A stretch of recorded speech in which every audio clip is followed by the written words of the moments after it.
Buenos días a todos. Ante todos, dar las gracias por invitarme a la presentación de este nuevo producto y explicar un poco las bondades del Cisticran-Nos para las infecciones urinarias de repetición.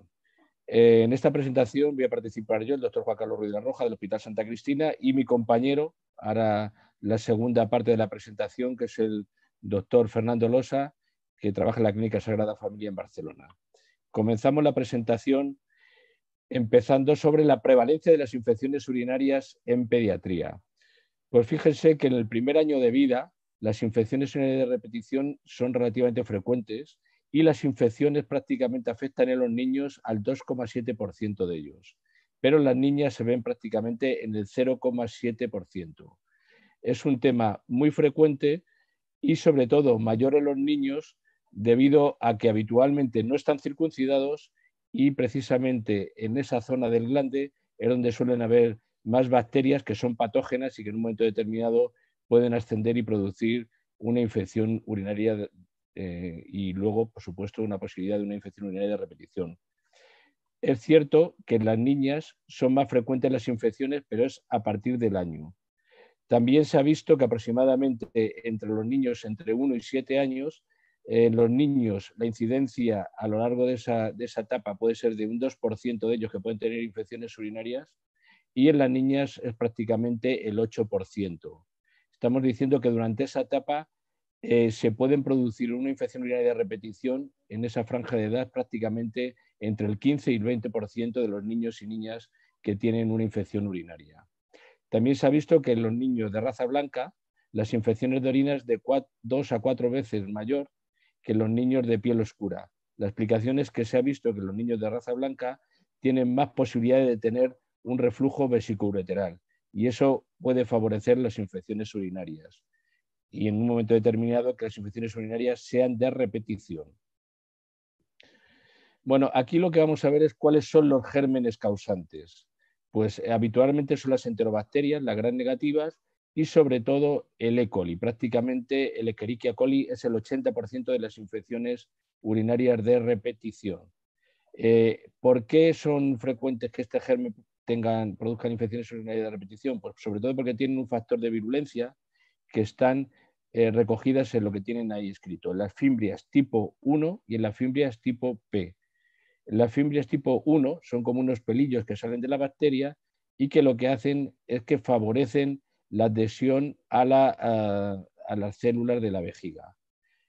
Sin embargo, las fimbrias tipo P lo que se caracterizan es porque tienen una mayor adhesión al riñón, produciendo lo que es la pielonefritis, de tal forma que las fimbrias tipo 1 que tienen las bacterias producen más infección urinaria y las fimbrias tipo P lo que producen son las pielonefritis.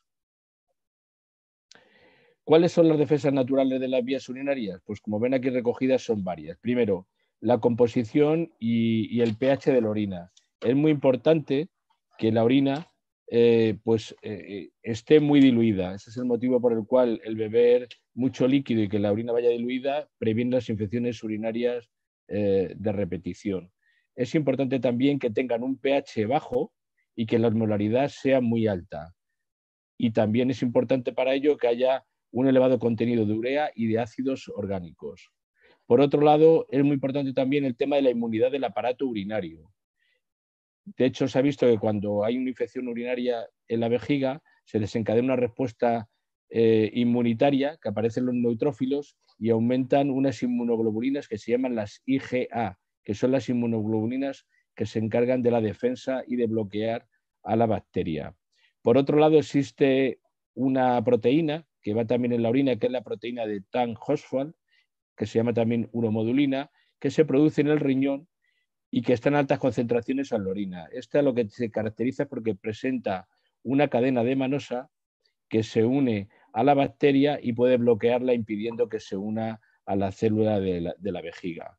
Y por último, la flora que habitualmente suele haber en las mujeres, flora vaginal, el lactobacillus. El lactobacillus es un germen que lo que hace es que acidifica el medio produciendo ácido láctico y peróxido de hidrógeno y evita el que el germen pueda ascender y producir una infección de orina. ¿Factores que incrementan la infección del tracto urinario? Pues como ven aquí reflejadas son varias.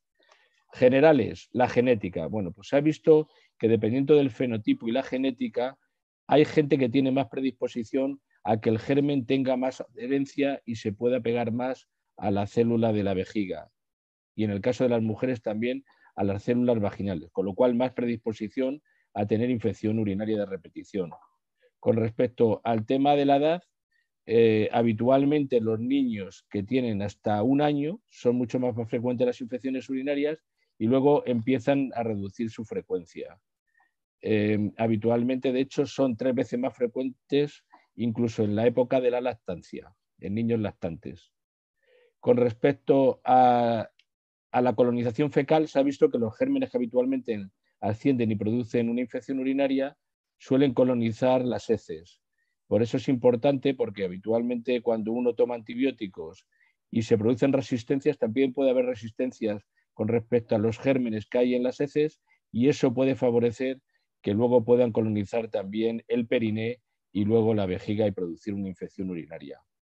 Con respecto a la inmunidad de la infancia, hay que tener en cuenta que habitualmente, sobre todo en el primer año de vida, la inmunidad está muy reducida y de hecho en los 3 primeros meses de vida las IgG, las inmunoglobulinas IgG son muy bajas. Pero por otro lado también hay otro tipo de inmunoglobulina, que es lo que se llama la inmunoglobulina de mucosa, la IgA, que es fundamental para prevenir las infecciones urinarias y que también en los niños cuando tienen 3-4 meses están en un nivel muy, muy, muy bajo. De hecho, se ha visto que cuando estos niños reciben la leche materna, en la leche materna se puede transmitir la inmunoglobulina IgA y eso hace o previene que este niño pueda tener infecciones urinarias de repetición simplemente por el hecho de ser amamantado y el calostro, que suele tener una cantidad importante de IgA. Con respecto al tema de las anomalías anatómicas que favorecen las infecciones urinarias, sobre todo son 2. El reflujo vesicoureteral, que habitualmente lo que hace es que la orina fluya de la vejiga al riñón y eso puede favorecer el que haya más infecciones urinarias.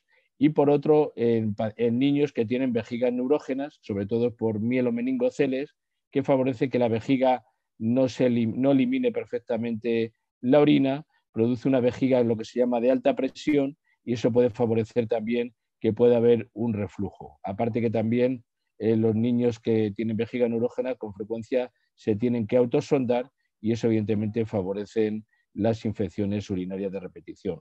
Con respecto a los factores iatrogénicos, pues se ha visto también que cuando un niño evidentemente recibe un sondaje en el hospital, pues ya al 4.º día del sondaje ya tiene una bacteriuria importante, lo que favorece la posibilidad de que ya pueda tener una infección urinaria. Respecto al diagnóstico de la infección urinaria en la infancia, bueno, dependiendo evidentemente de la edad del niño, nos encontraremos con una sintomatología o con otra. Por ejemplo, en los lactantes, lo que es frecuente es ver la fiebre. De hecho, se ha visto que niños que comienzan con fiebre, en un lactante, pues prácticamente el 14% tiene una infección urinaria. En los niños que tienen menos de 2 años, menos de 2 años, efectivamente, pues lo que podemos encontrar puede ser fiebre, irritabilidad, anorexia, vómitos. Bueno, pues si encontramos alguno de esos síntomas, puede ser que encontremos ante un niño que tiene una infección urinaria y evidentemente complicada. En los niños mayores, habitualmente y con control del esfínter, lo que suele haber es disuria, polaquiuria, dolor suprapúbico y también mal olor de orina. Con respecto a las muestras de orina que tenemos que hacer y que recoger para diagnosticar la infección de orina, la primera recogida se hace habitualmente en niños lactantes, sobre todo con la bolsa de plástico en periné. Lo que pasa es que este tiene poca fiabilidad. Cuando es más mayorcito, el niño se puede obtener del chorro medio de la orina. También en estos niños pequeños lo que se puede hacer es, si no nos sale infección urinaria, se puede hacer un pequeño sondaje vesical, con lo cual tenemos mucha más fiabilidad si aparecen bacterias.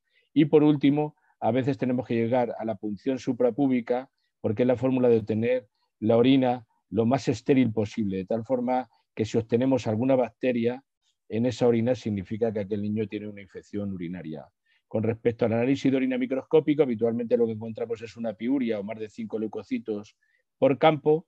Encontramos bacterias habitualmente entre el sedimento. Se suele tener la presencia también de una esterasa leucocitaria, que es una enzima que producen los glóbulos blancos, los leucocitos, y que habitualmente es por la destrucción de los mismos por los que aparece. También suele haber la presencia de nitritos en el análisis microscópico, habitualmente porque los nitratos se reducen a nitritos por acción precisamente de estas bacterias gram negativas en orina. Con respecto al cultivo de orina, evidentemente tiene que haber aproximadamente 100.000 unidades formadoras de colonia por mililitro para una infección de orina, pero cuando el niño es lactante, simplemente con que aparezcan 50.000 ya podemos decir que hay una infección urinaria, y sobre todo en los niños de menos de 2 años. Y por último, si en el momento la obtención de la orina es a través de punción suprapúbica, pues la aparición de cualquier bacteria ya significa que ese niño tiene una infección urinaria. Por último, los análisis de sangre son importantes, y sobre todo cuando hay una afectación del niño y una fiebre elevada. Primero, porque hay una elevación de la proteína C reactiva en sangre. Segundo, porque hay un aumento también de la procalcitonina.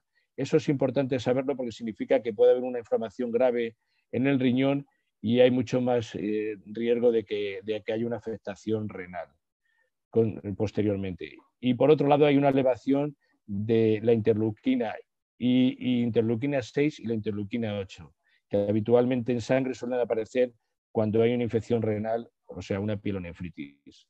Pero realmente, ¿cuáles son las posibles complicaciones que podemos encontrarnos después de una infección urinaria y que es muy importante detectar en los niños? Pues por un lado, puede haber una pielonefritis aguda y focal. En estos casos son niños que tienen fiebre, dolor lumbar, habitualmente tienen disuria, polaquiuria y, muy importante, los riñones aparecen tumefactos. Se pueden ver perfectamente en la ecografía y en el escáner y se aparece como un engrosamiento renal. Aproximadamente el 17% de los niños con pielonefritis suelen evolucionar a nefroesclerosis, o sea, que pueden producir una insuficiencia renal, con lo cual esto es muy importante. Otra complicación que puede haber es una pionefrosis, ¿vale? En este caso eso lo que hace es que se acumulan sedimentos purulentos en la pelvis renal y suele haber una hidronefrosis obstructiva. Habitualmente en estos pacientes es necesario la colocación de un catéter doble J o incluso poner una nefrostomía para evacuar el contenido purulento a la vez que damos los antibióticos. Y por último, el acceso renal o perinefrítico, que es muy poco frecuente en niños, que se puede ver por una infección urinaria ascendente, pero sobre todo se suele ver más como una siembra hematógena, habitualmente por bacterias que están en un sitio que no tiene que ver nada con el aparato urinario, pero que terminan depositándose en el riñón. Habitualmente en estos casos hay que hacer un drenaje percutáneo o quirúrgico y el tratamiento es antibiótico. Con respecto al estudio de imagen para el diagnóstico, pues tenemos varios. Por un lado, es importante, sobre todo cuando hacemos un diagnóstico de imagen, detectar la lesión renal en el caso de que haya habido una infección de repetición y sobre todo identificar si hay alguna alteración anatómica, alguna obstrucción. Para eso lo primero que tenemos es la ecografía renal y vesical. La ecografía renal y vesical nos sirve para ver si hay alguna obstrucción del aparato urinario y detectar cambios asociados a una infección urinaria. Por ejemplo, cuando hay una pielonefritis, pues aparecería el riñón tumefacto y eso lo podríamos comprobar en una ecografía. Por otro lado, tenemos la cistouretrografía miccional, que ya puede ser bien por contraste o por radionúclidos, como el tecnecio 99. Bueno, aquí lo que vamos a ver es evidentemente hacer una clasificación del grado de reflujo que tiene el paciente.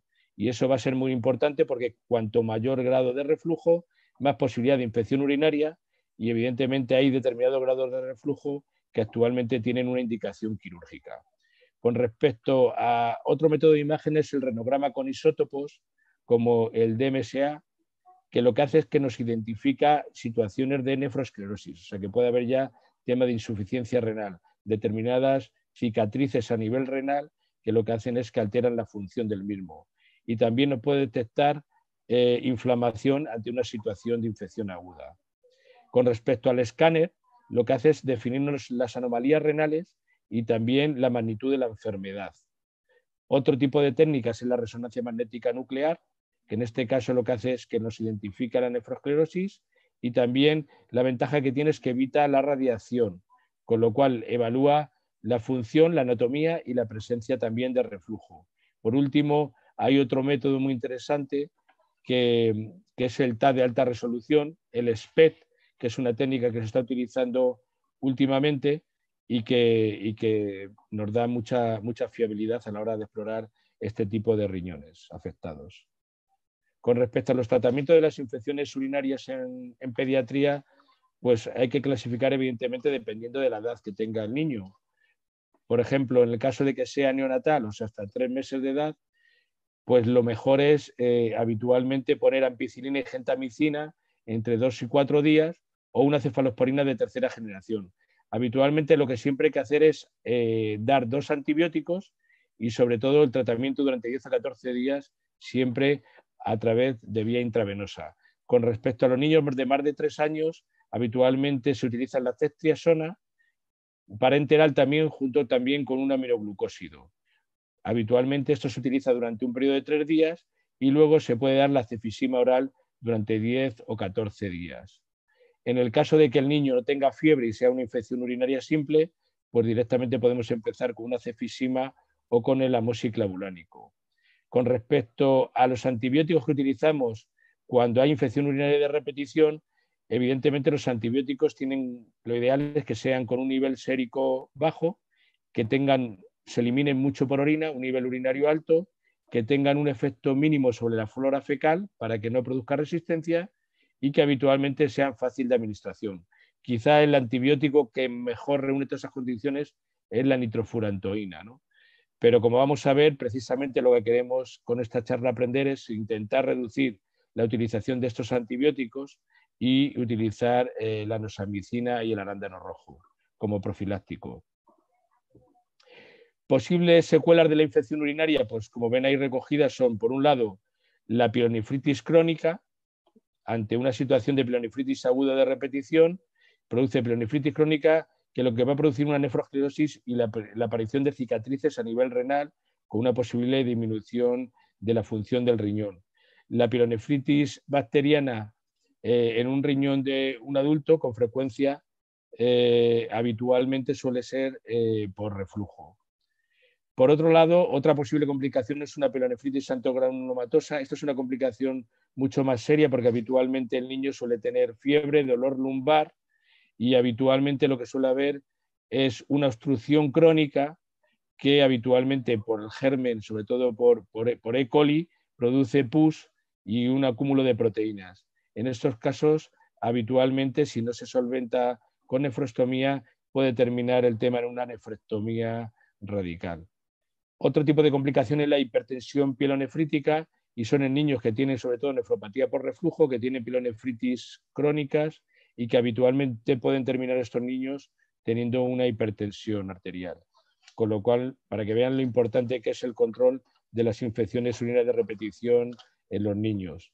Por último, la insuficiencia renal, que sería el último grado, después de infecciones urinarias de repetición, pues sobre todo por reflujo, pues aparece una disminución de la función del riñón y evidentemente pues al final un problema que al final es fácil de controlar como es una infección urinaria, pues puede terminar con una desaparición de la función de alguno de los riñones. Con respecto a los métodos que tenemos para prevenir las infecciones urinarias, pues el primero evidentemente es el arándano rojo, ¿no? Es un producto muy interesante y que habitualmente, bueno, pues explicar simplemente dentro de su historia que su nombre del inglés es craneberry, que significa valla de grulla, y es precisamente porque la similitud que tiene la flor con el cuello, la cabeza y el pico de estas aves. Es un fruto de aproximadamente 1 o 2 centímetros de diámetro con un sabor ácido. Esto ya lo utilizaban los indígenas americanos hace 150 años para prevenir las infecciones urinarias de repetición y las infecciones del riñón. Y bueno, aunque en aquella época evidentemente no sabían cuál era el mecanismo por el cual se producía. También es cierto que lo utilizaban marineros en las grandes travesías precisamente para evitar el escorbuto, debido a que este fruto tiene un gran contenido en vitamina C y la vitamina C es lo que evita la aparición del escorbuto. Con respecto a la cronología histórica del arándano rojo, como ven aquí, tenemos una sucesión de hechos y el primero fue en 1923 con la primera investigación que aparece documentada con la hipótesis que se hablaba de que el arándano rojo prevenía las infecciones urinarias, pues acidificaba la orina. Tenemos que esperar hasta 1991, cuando ya se empieza a describir que realmente el arándano rojo lo que hace es que impide la adhesividad al urotelio. En ese momento se habla como el zumo de arándano precisamente lo que hace es eso. Tenemos que esperar a 1998 para cuando se empieza a describir ya que la PAC, precisamente, que es la proantocianidina, son los responsables de los efectos que evitan la adhesividad de la bacteria a la célula y por tanto evita la infección. Y por último, en 2005, que es el último hito, se confirma que tiene que ser la proantocianidina, pero además el PAC tipo A, precisamente que es la que impide que aquel germen se infiltre en las células que recubre el aparato urinario. Con respecto a los principios activos del arándano rojo, pues aquí los tienen reflejados. Básicamente es primero el ácido quínico, que es un ácido que lo que hace es que disminuye el pH de la orina y con lo cual inhibe la proliferación de las bacterias. Pero por otro lado están las proantocianidinas tipo A, que es un agregado de varios flavonoides que tiene un enlace tipo A y que precisamente esto lo que hacen es que evitan, por un lado, un efecto que evitan que el germen se adhiera a las células bacterianas, sobre todo el E. coli, aunque también hay otro tipo de bacterias que también lo impiden. También disminuye la adherencia a las células epiteliales vaginales, con lo cual en la mujer tiene un doble mecanismo. Por un lado, inhibe la adherencia a las células de la vejiga y por otro lado a las células vaginales. Otro tipo de efecto que tiene es que protege la mucosa vesical. ¿Y cómo lo hace? Pues lo que hace es que facilita la reconstrucción de la capa de glucosamina a nivel vesical, con lo cual previene la infección urinaria también. Y por otro lado, lo que hace es que combate el E. coli intestinal, lo que hace es barrerlo y evitar que éste luego se pueda unir al periné y a través del periné pueda, a través de la uretra, llegar a la vejiga y producir una infección urinaria. Realmente el mecanismo básico del arándano rojo depende de la proantocianidina tipo A. Precisamente el tipo de enlace A que se da entre varios flavonoides y en concreto son taninos condensados, es precisamente este tipo de enlace lo que hace que sean más estables y resistentes al calor. Y es lo que favorece precisamente este tipo de enlace, que el arándano rojo se una a las PAC a la bacteria y que evita que a su vez se adhiera a la célula de la vejiga. Por eso es muy importante. Por otro lado, el arándano tiene dos componentes. El monosacárido de la fructosa, que también lo que hace es que previene la unión del germen a la bacteria, además de la proantocianidina tipo A que hemos hablado anteriormente. Es importante saber también la farmacocinética del arándano rojo, porque fíjense que es importante que lo que nos interesa es que el efecto se mantenga durante 24 horas y de una forma constante diaria. Para eso lo que es importante es la dosificación. Bueno, pues se ha visto que mínimo tiene que haber una dosificación de 40 miligramos de PAC al día para que disminuyan las recurrencias de las infecciones urinarias aproximadamente al 50%. Esto lo que hace es que facilita además también la acción del antibiótico.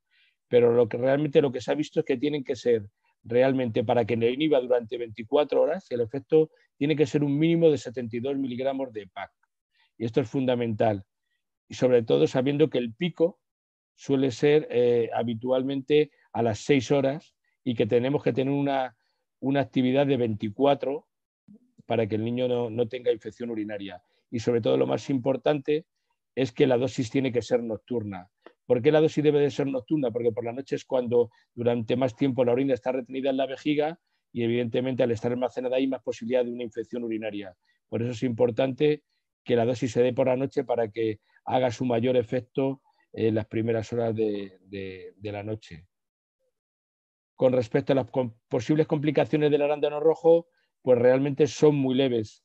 Predisposición a formar litiasis es una cosa muy rara. Habitualmente son niños que tienen predisposición a formar la litiasis, que ya de por sí en los niños es un tema muy poco frecuente.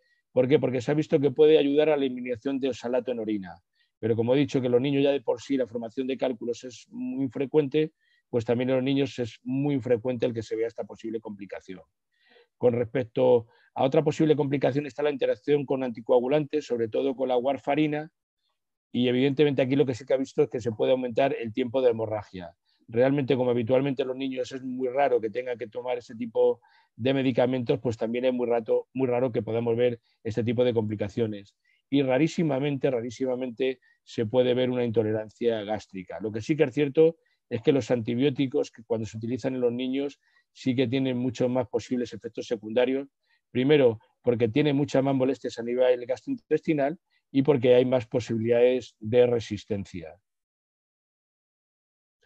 Tenemos aquí un artículo interesante del Journal of Chemotherapy, donde realmente empieza a hablar de la prevención del cranberry en las infecciones urinarias en los niños. Bueno, es importante porque en este artículo explica que la acidificación de la orina, junto con la unión de las PAC a las fimbrias tipo 1 del E. coli, o que también bloquea la fimbria tipo P, pues es fundamental para prevenir las infecciones urinarias. Pero no solamente eso, habla cómo incrementa el salicilato de la orina, que tiene un efecto antiinflamatorio. Este artículo es interesante porque refiere cómo disminuye la posibilidad de infecciones urinarias de repetición en niños que tienen vejiga neurógena y también reflujo vesicoureteral. Otro artículo interesante es este que le muestra aquí, y que lo que intenta demostrar es cómo la utilización del arándano rojo puede ser tan efectivo como la utilización de antibióticos como el cefaclor en la infección urinaria de repetición.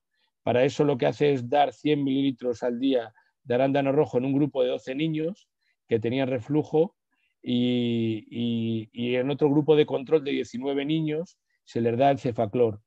El tratamiento es aproximadamente durante, como ven ahí reflejado, 10 meses, y lo que sí que se ve es que prácticamente no hay diferencias significativas respecto a la recurrencia de las infecciones urinarias en los niños que utilizan el cranberry con respecto a los que utilizan el antibiótico, ¿no? Con lo cual, evidentemente, lo que concluye es que el zumo de cranberry es comparable al cefaclor, al antibiótico, en la prevención de infección urinaria de repetición. Es un artículo muy, muy interesante. Y este artículo que tienen aquí es también muy interesante porque al final lo que hace es un metaanálisis. Lo que hace es que estudia 10 trabajos que fueron incluidos, fíjense que prácticamente 414 casos en el grupo control y 380 casos de niños en el grupo de niños que son tratados con cranberry. Bueno, pues el análisis demuestra que la prescripción de cranberry reduce significativamente las posibilidades de infección urinaria en los niños comparados con el placebo. La efectividad del cranberry a disminuir las manifestaciones de la itis son similares con el antibiótico, con lo cual la conclusión es que la prescripción del extracto de cranberry en profilaxis para infección urinaria de repetición en niños es de una efectividad similar a la utilización de antibióticos, ¿no? Con lo cual ahí ven lo importante del trabajo. Y por último, simplemente hacer un pequeño resumen de la utilización del arándano rojo antes de dar paso a mi compañero, y es recordar primero el efecto de antiadhesividad que tiene el arándano rojo, primero porque se une a las fimbrias tipo 1 y a las tipo P del E. coli, y también a otros tipos de bacterias que son uropatógenas. Segundo, recuerden que restablece la mucosa vesical, la capa de glucosaminoglicano de la pared vesical, con lo cual al reforzarla también previene la infección urinaria de repetición. Tercero, recuerden que también hay un arrastre del E. coli en el intestino, con lo cual al haber menos E. coli en la zona del perineo, menos posibilidad de que éste pueda ascender a la vejiga. Recuerden también la dosificación, que tiene que ser un mínimo de PAC tipo A de 72 miligramos para que tengamos un mantenimiento de este durante 24 horas. Y por último, recuerden los reducidos efectos secundarios, que son prácticamente formación de piedras de oxalato cálcico en niños que tienen esa predisposición, y que es un grupo muy, muy, muy reducido, y que evidentemente el alargamiento del tiempo de hemorragia en los niños que utilizan warfarina, pero que eso es un tipo de fármaco que habitualmente raramente utilizan los niños y que sí que suelen utilizar más en adultos, pero muy poco en pediatría, con lo cual significa que habitualmente el arándano rojo lo podemos utilizar con plena garantía. Y bueno, ahora doy paso a mi compañero Fernando Losa, que seguirá la presentación y seguirá explicando cómo utilizar este tipo de producto. Buenos días, soy el doctor Fernando Losa. Después de la introducción que nos ha hecho el doctor Juan Carlos Ruiz, que ha aportado las aportaciones con los estudios sobre el arándano rojo en el ámbito pediátrico, yo voy a hacer la otra parte de la otra composición que tiene este producto Cisticran, que a través del laboratorio Mefasa Pharma va a hacer este lanzamiento de un producto que creo que para vosotros, los pediatras, es altamente interesante.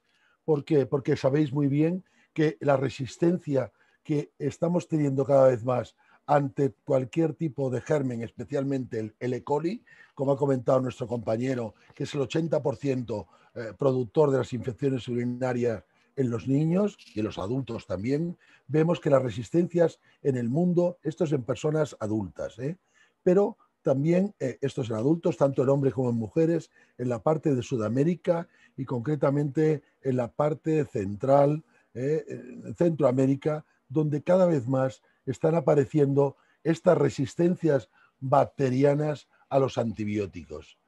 Por eso sabemos que estamos limitando también estas opciones de los tratamientos orales, tanto en líquido como en cápsulas, con lo cual las infecciones de tracto urinario, que son muy comunes en los niños y especialmente en un tanto por ciento que experimentan la infección recurrente y que sabemos que el tratamiento continuo es dar antibiótico y el antibiótico a largo plazo también. Sabemos que las estrategias tradicionales para prevenir estas recurrencias son los antibióticos, pero sabemos muy bien que está aumentando esta resistencia a los antibióticos. Luego, en el mundo entero, en niños, estas resistencias ya bacterianas para niños, en una recopilación hecha en el año 19, y veis que aquí no hay datos de Sudamérica, pero sí que tanto en Norteamérica como en Europa, como en Australia, está aumentando considerablemente en los niños, pero tanto para la ampicilina, como la nitrofurantoína, como para el ciprofloxacino. Entonces se está haciendo muy inminente el usar productos naturales que realmente combatan y puedan ser útiles en este tipo o en esta prevención y en esta ayuda a estos niños con esta problemática. Porque esta disminución del uso de la antibiótico-terapia, con esta administración, como ha explicado antes el doctor Juan Carlos, la administración diaria de arándano nos va a hacer prevenir la recurrencia de los niños. Él ya ha expuesto ahí varios de los artículos. He vuelto a repetir otra vez lo del arándano, que es como una introducción para la siguiente y esta eficacia que hay en la prevención de las infecciones. Esto con los PACs, como ha explicado muy bien, cómo evitan esa adhesión al epitelio, al urotelio, y haciendo que no se adhiera y haciendo que no sean patógenos. Y realmente hay estudios con el arándano versus antibióticos con unos grandes aportaciones y grandes resultados, ¿no? Para esto también hay guías en pediatría donde recomiendan este uso del arándano en los niños. Es decir, que ya tenemos un aval también científico del empleo del arándano rojo. Pero ¿cómo podemos emplear esta profilaxis no antibiótica para evitar estas resistencias? Porque sabemos que las patologías urinarias debe haber una colonización urogenital y, por otra parte, esta adherencia, como ha explicado el doctor antes, al uropatógeno, a estos receptores de las células uroepiteliales. Bueno, pues como ya conocemos esta patogénesis mejor, tendríamos que actuar sobre esta adhesión bacteriana y sobre todo también sobre el crecimiento de estas bacterias. Para eso vamos a disponer del arándano rojo por un lado, que además dentro de esta fórmula presenta la fructosa, que además la fructosa se comporta como una manosa, es decir, como un glúcido que hace también actuar sobre la tipo 1. Es decir, hemos hablado antes de la tipo P y la tipo 1. O sea, parcialmente esta fructosa que está añadido en el producto serviría también sobre las fibras tipo 1. Y el própolis, que vamos a hablar un poquito sobre él, pues tiene unas propiedades biológicas y farmacológicas, inmunomodulador, antitumoral, antiinflamatorio, antioxidante, pero sobre todo antibacteriano, muy antibacteriano, que es lo que nos va a dar ese valor extra.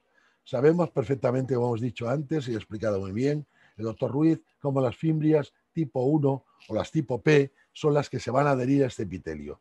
Tenemos que luchar contra ello. Ya se nos ha explicado cómo el arándano va a actuar a este nivel, pero también sabemos que cómo podemos, ante estas recurrencias, las recurrencias que son frecuentes, que pueden ser hasta un 13%, para estos gérmenes colonizadores, cómo podemos emplear también esta otra estrategia también, añadiendo lo que es el própolis o el propóleo.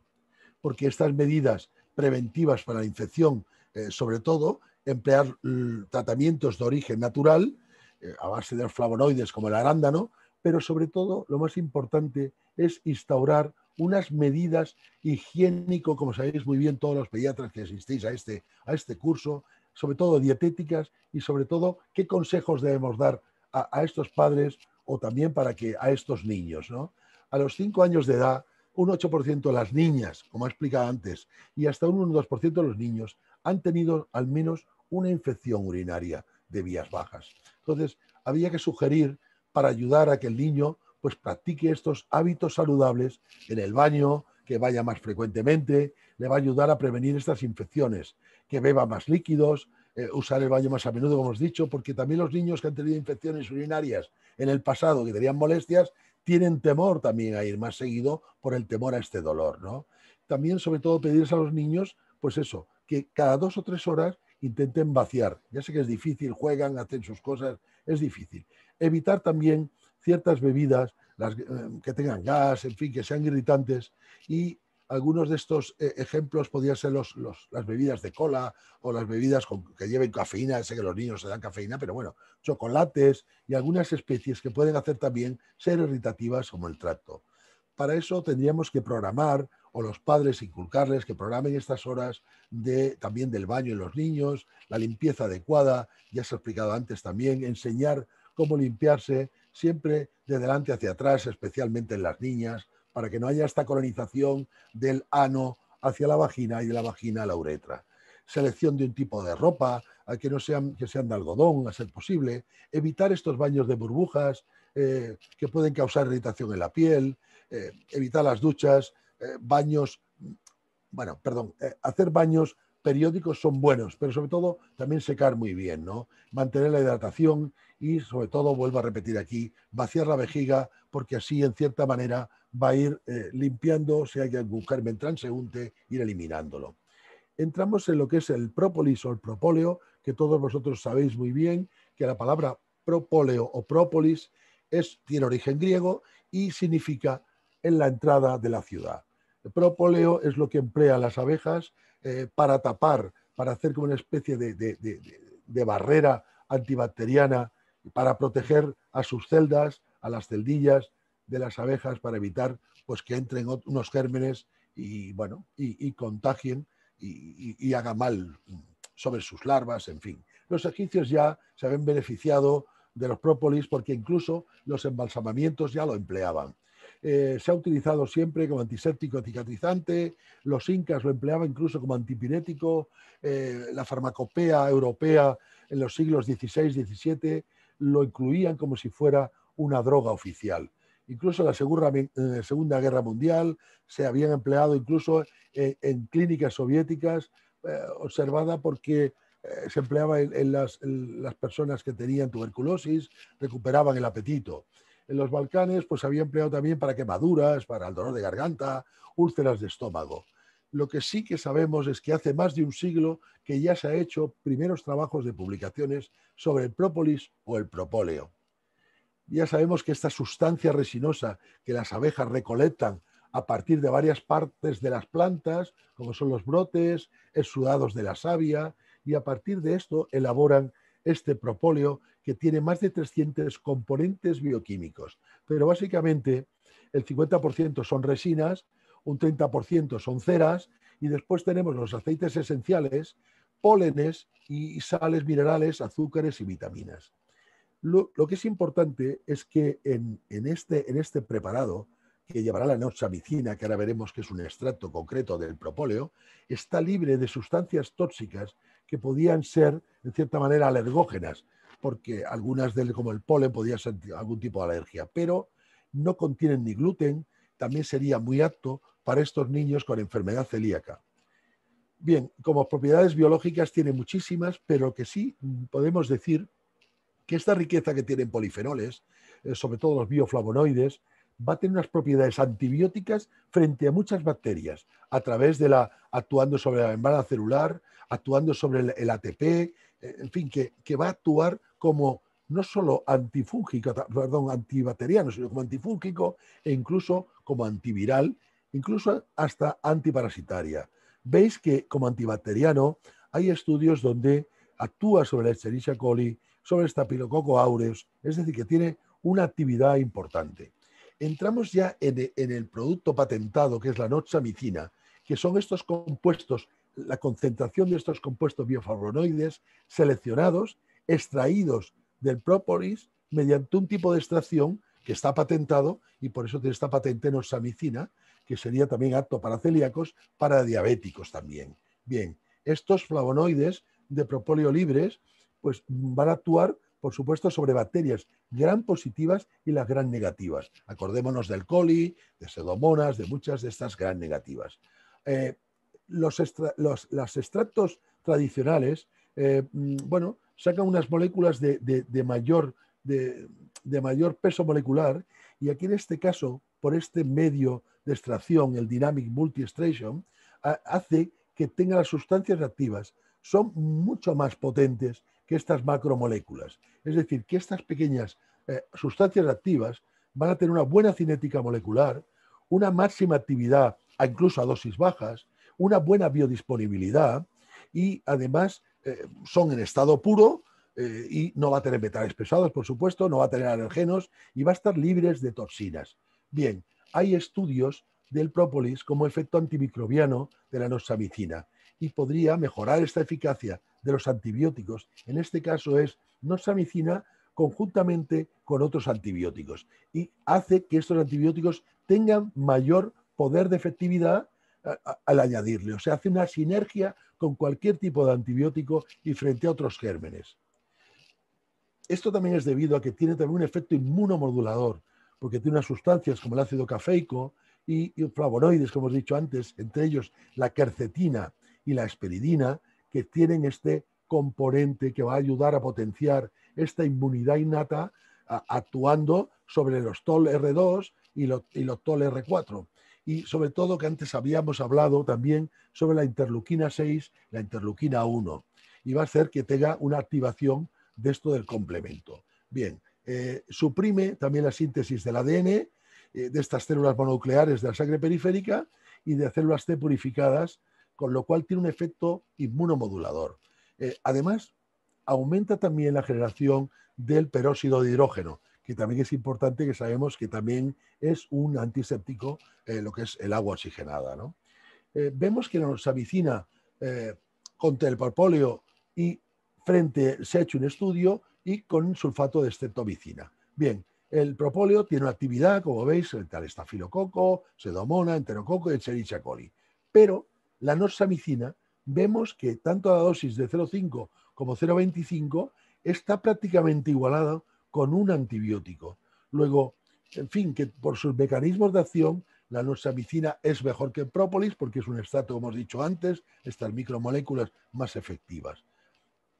Además, la combinación del PAC, o sea, de las proantocianidinas y noxamicina, eso se ha estudiado también in vitro y se ha visto cómo la capacidad que tiene sobre el E. coli, ¿no? en la actuación sobre el coli. Entonces, potencia el efecto del arándano rojo, es decir, hacen una sinergia. Tanto las proantocianidinas procedentes del arándano como la noxamicina hace una sinergia que va a aumentarnos, sobre todo, el efecto también del biofilm, porque muchas de estas infecciones urinarias, el E. coli y otros gérmenes, pueden formar un biofilm que es muy difícil que lleguen allí realmente los antibióticos.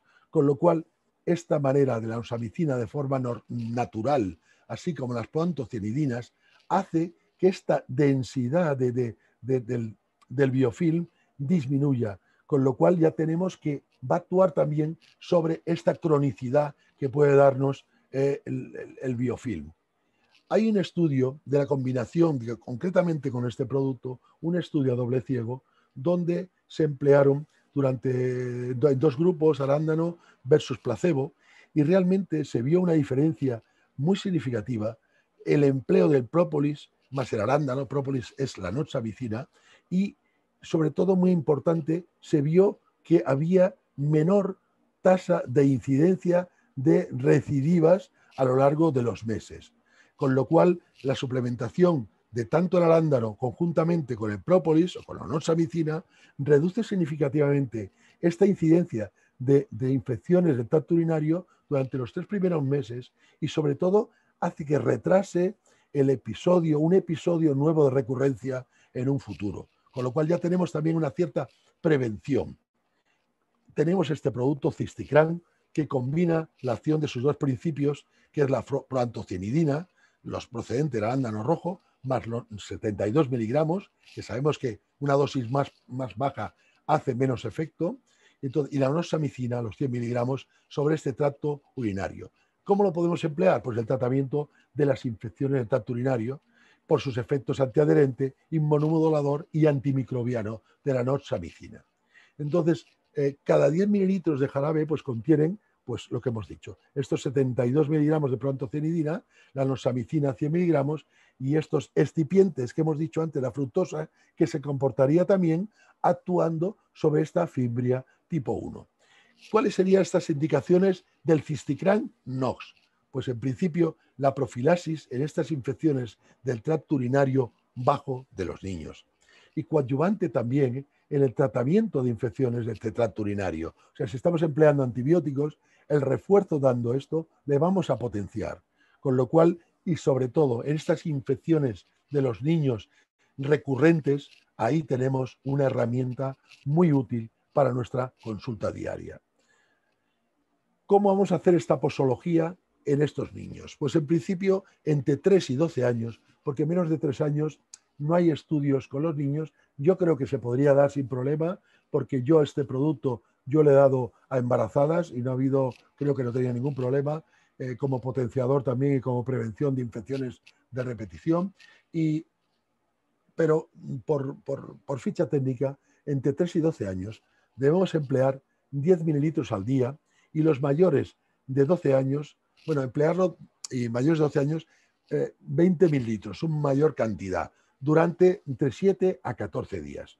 Y si queremos hacer una prevención de estos niños que han tenido recurrencias para evitar que el número de recurrencias aumente, volvemos en los niños de 3 a 12 años, 5 mililitros al día durante 3 a 6 meses, y niños mayores de 12 años, los 10 mililitros también al día durante 3 a 6 meses.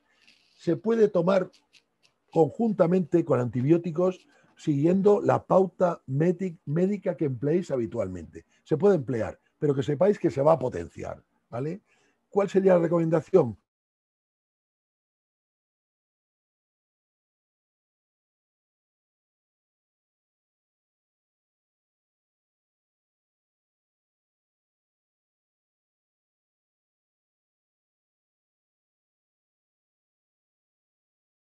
Adherir a este urotelio.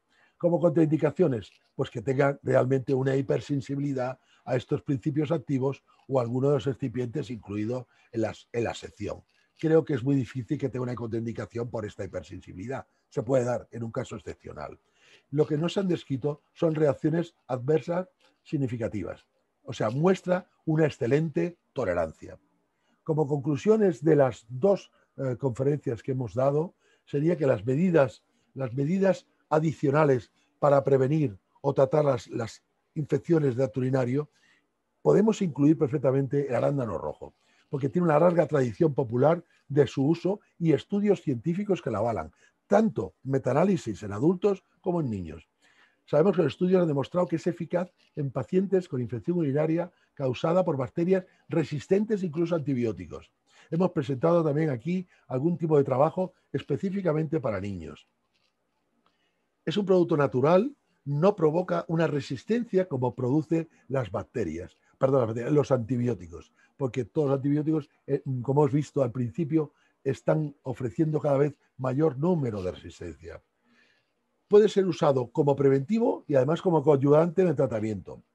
Tiene un alto perfil de seguridad por su naturaleza natural y procedente de la naturaleza. Es decir, que no hemos hecho aquí ningún cambio. Lo único, el extracto de nosamicina, pero es un extracto absolutamente natural también. Está recomendado en las guías internacionales el empleo del arándano, ¿vale? Las altas concentraciones en PAC le confiere este mayor beneficio. No por tener un poquito PAC ya es suficiente. Debería tener las dosis que hemos ido aquí expresando. Además, estamos haciendo una disminución en la exposición de nuestros pacientes o nuestros niños al uso innecesario muchas veces de antibióticos que damos a veces innecesariamente, porque vamos a fomentar estas resistencias. La nosamicina, como hemos visto, es un extracto de este própolis con una acción bactericida frente a los gérmenes que causan las infecciones del tracto urinario en niños. La asociación de arándano más própolis hace una sinergia ante estas infecciones. O sea, tenemos un producto donde tiene estos dos elementos componentes que nos va a mejorar ostensiblemente la infección urinaria. Es el tratamiento natural de elección para niños a partir de los 3 años. Muchas gracias por vuestra atención y cuidarse, por favor.